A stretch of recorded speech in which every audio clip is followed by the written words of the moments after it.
10వ తేదీ మే నెల 2026వ సంవత్సరం. ఈరోజు దేవుని వాగ్దానము. యోబు 11వ అధ్యాయము 15వ వచనము. నిశ్చయముగా నిర్దోషివై నీవు సంతోషించదవు, నిర్భయుడవై నీవు స్థిరపడి ఉందువు.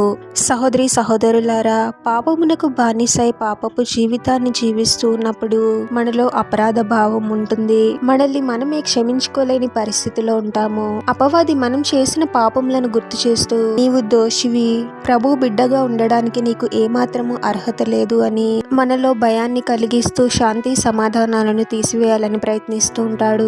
మనలో అపవాది పెట్టే ఈ ఆలోచనలు ఎంతో భయంకరమైనవి. ప్రభు నుండి మనల్ని దూరం చేసి ఇంకా పాపములకు బానిసయ్యేలాగా చేస్తూ ఉంటాయి. బయటికి నవ్వుతూ కనిపిస్తూ ఉన్న మన హృదయాలలో శాంతి సమాధానం ఉండదు. ఎంతో భయంగా ఉంటుంది. స్థిరమైన మనసు ఉండదు. కానీ మన పాపముల నిమిత్తము ప్రభు సన్నిధిలో హృదయపూర్వకముగా పశ్చాత్తాపపడి ప్రభువుని క్షమించమని అడిగితే ప్రభువు తప్పకుండా మన పాపములను క్షమిస్తాడు, మనల్ని పరిశుద్ధపరుస్తాడు. అపవాది కలిగించే ఈ ఆలోచనల నుండి గొప్ప విడుదల కలుగుతుంది. ఎన్నో సంఖ్యలతో బంధించబడిన వ్యక్తిని విడుదల చేస్తే ఒక్కసారిగా ఎంత విముక్తి కలుగుతుందో అటువంటి భావన మనలో కలిగి మన హృదయంలో ఉన్న భారం అంతా తీసివేయబడుతుంది.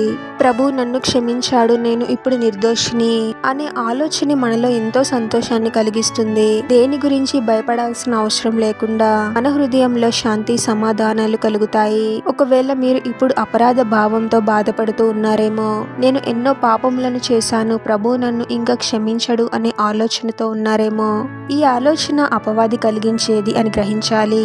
ప్రభు సన్నిధిలో మోకరించి ఈ హృదయాన్ని కుమ్మరించి పాపములను ఒప్పుకొని ప్రభుని క్షమించమని అడగండి.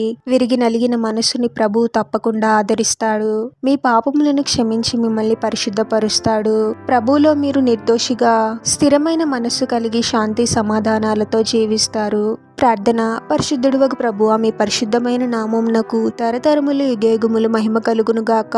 మరొక నూతన దినంలోనికి మమ్మల్ని క్షేమంగా ప్రవేశింపచేసిన దేవా, మీకే స్తోత్రం తండ్రి. మాలో అపవాది కలిగించే అన్ని ఆలోచనల నుండి యేసు నామంలో గొప్ప విడుదలను అనుగ్రహించండి తండ్రి. మీకు వ్యతిరేకముగా మేము చేసిన ప్రతి తప్పుని పాపాన్ని క్షమించండి ప్రభువా. మీరే మమ్మల్ని పరిశుద్ధపరచండి తండ్రి. మాలో ఉన్న ఈ అపరాధ భావంను తీసివేయండి ప్రభువా. మా హృదయంలో ఉన్న భారంను తీసివేసి గొప్ప విడుదలను అనుగ్రహించండి తండ్రి. ఎటువంటి పాపమునకు చోటివ్వకుండా మీకు లోబడి జీవించాలి తండ్రి. అటువంటి కృపను అనుగ్రహించండి ప్రభువా. మీలోనే నిజమైన ఆనందము ఉందని గ్రహించి మిమ్మల్ని మా రక్షకునిగా అంగీకరించి మీరు అనుగ్రహించు సంతోషము శాంతి సమాధానాలతో జీవించే విధంగా మమ్మల్ని దీవించమని ఈ ప్రార్థనలో ఏకీభవిస్తున్న ప్రతి ఒక్కరిని పేరు పేరున దీవించి ఆశీర్వదించి అభిషేకించమని, వారు చేసే ప్రతి పనిలో మీరే వారికి తోడుగా ఉండి వారిని అన్ని కీడుల నుండి అపాయముల నుండి మీరే వారిని రక్షించమని ఈ మా మనవులన్నీ యేసుక్రీస్తు వారి పరిశుద్ధ నామంలో అడిగి వేడుకొనుచున్నాము తండ్రి. ఆమేన్.